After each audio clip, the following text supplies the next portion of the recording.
प्यारे बच्चों, आज हम 8वीं कक्षा का अध्याय 9 गंगा की गोद में योग पढ़ेंगे। तो मंडी के कुछ विद्यार्थी आज ऋषिकेश और हरिद्वार भ्रमण करने हेतु हरिद्वार पहुँचे।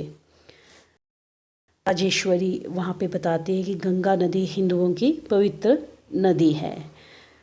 और जब उनसे पूछा जाता है उन बच्चों से कि आप कहाँ से आए हो, तो वो बताते हैं, अमन महोदय, हम हिमाचल प्रदेश की छोटी काशी से यहाँ गंगा स्नान हेतु आए हैं।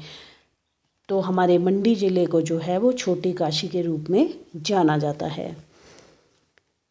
साधु योग का प्रमुख ग्रंथ है पतंजलि योग दर्शन।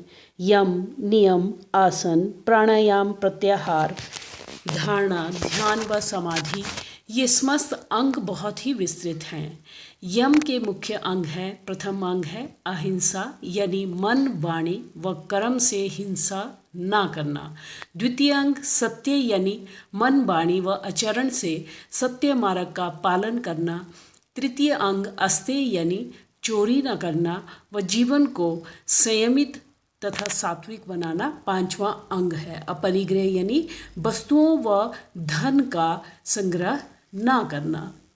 योग के दूसरे अंग नियम के है शौच, संतोष, तप, स्वाधान व ईश्वर प्राणिधान।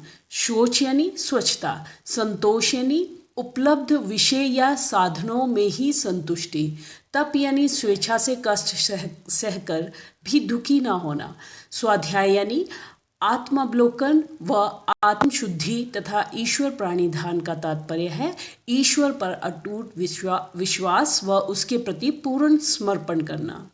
योग का तृतीय अंग है आसन। आसन का अर्थ है शरीर की विशिष्ट स्थिति। आसन में शरीर सुखद व स्थिर अवस्था में होना चाहिए। हमें 32 महत्वपूर्ण आसनों के बारे में बताया गया है। प्रत्याहार का तात्पर्य है इंद्रियों को अपने विषयों से विमुख होना। प्रत्याहार हम विषयों विकारों की दौड़ को छोड़कर अंतर्मुखी होना सीखते हैं। धारणा से तात्पर्य है चित्त को सकारात्मक विचारों पर ही केंद्रित करें। शरीर के किसी एक भाग जैसे नाभि, हृदय, भूमध्य नासिका के भाग पर भी मन को एकाग्र किया जा सकता है। धारणा ध्यान की नींव है। हमारे साधु जी और बताते हैं कि हमारे चित्त की वृत्ति जिस स्थान या विषय विशेष पर केंद्रित रहती है उसका नित्य केंद्रित रहना आवश्यक है। बच्चों, धारणा से ही योग में ध्यान की शुरुआत होती है तथा ध्यान से योग के 8वें अंग समाधि की शुरुआत होती है। समाधि से तात्पर्य है लगातार ध्यान करते हुए जब हमारा मन विषयों के साथ एक रूप हो जाता है, वह भाव ध्येय पर ही केंद्रित रहता है, तब ध्यान की परम स्थिति ही समाधि कहलाती है। प्रथमतया हम करेंगे उच्चारण स्थल व विशुद्ध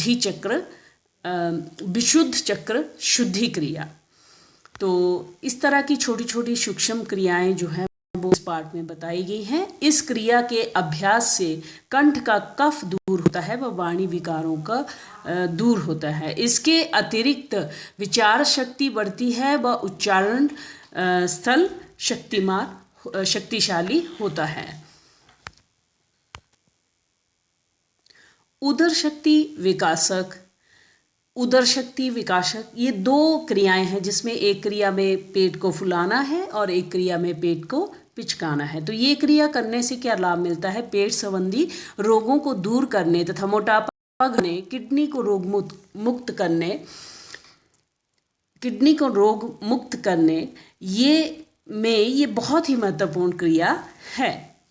कटी शक्ति विकासक क्रिया, ये भी 2 क्रियाएं हैं और इससे जो कमर संबंधी हर प्रकार के रोगों का निवारण होता है, लंबाई बढ़ती है, मोटापा दूर करने और कमर को लचीला तथा पतला बनाने हेतु ये क्रिया महत्वपूर्ण है। शरीर को हृष्ट पुष्ट व कांतिमय बनाने हेतु इसका नित्य अभ्यास करें। तो इस तरह से जो है वो साधु जी बच्चों को बताते हैं। इसके बाद बच्चों ने ऋषिकेश व हरिद्वार के मंदिरों का भ्रमण किया और फिर स्क्रैप बुक में इन्हें लगाकर स्कूल में सब विद्यार्थियों को दिखाया। तो अब इसके प्रश्न उत्तरों की तरफ बढ़ते हैं। पहला प्रश्न है, भारत की किस नदी को सबसे पवित्र नदी माना जाता है? तो आप सभी जानते हैं बच्चों, भारत की गंगा नदी को सबसे पवित्र नदी माना जाता है। हिमाचल प्रदेश में छोटी काशी किसे कहते हैं? तो मैंने पाठ के बीच में भी बताया, हमारे मंडी जिले को जो है वो हिमाचल प्रदेश की छोटी काशी कहा जाता है। पतंजलि योग दर्शन के अनुसार योग के 8 अंगों के नाम बताओ। यम, नियम, आसन, प्राणायाम, प्रत्याहार, धारणा, ध्यान और समाधि। यम का संबंध समाज से है या व्यक्तित्व से है? यम का संबंध व्यक्तित्व से है। नियम कितने हैं? नियम के विषय में संक्षेप में बताइए। 5 नियम शौच, संतोष, तप, स्वाध्याय, ईश्वर, प्राणी ध्यान है। इनके अनुसार जीवन में स्वच्छता रखते हुए उपलब्ध साधनों में संतुष्ट रहना चाहिए। स्वेच्छा से कष्ट सहकर भी दुखी नहीं होना चाहिए। आत्मावलोकन करते हुए आत्मशुद्धि करके ईश्वर पर अटूट विश्वास तथा उसके प्रति पूर्ण समर्पण होना चाहिए। नेक्स्ट क्वेश्चन, प्रत्याहार से क्या समझते हैं?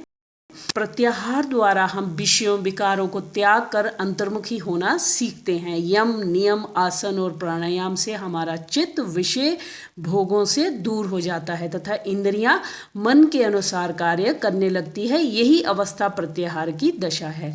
ध्यान का विद्यार्थी जीवन में क्या महत्व है? ध्यान से विद्यार्थी का मन विषय विशेष पर केंद्रित हो जाता है तथा उनका मन अध्ययन में अच्छी प्रकार से लगता है। ध्यान की परम स्थिति कौन सी है? ध्यान की परम स्थिति समाधि है। इस तरह से हमारे प्रश्न उत्तर खत्म होते हैं।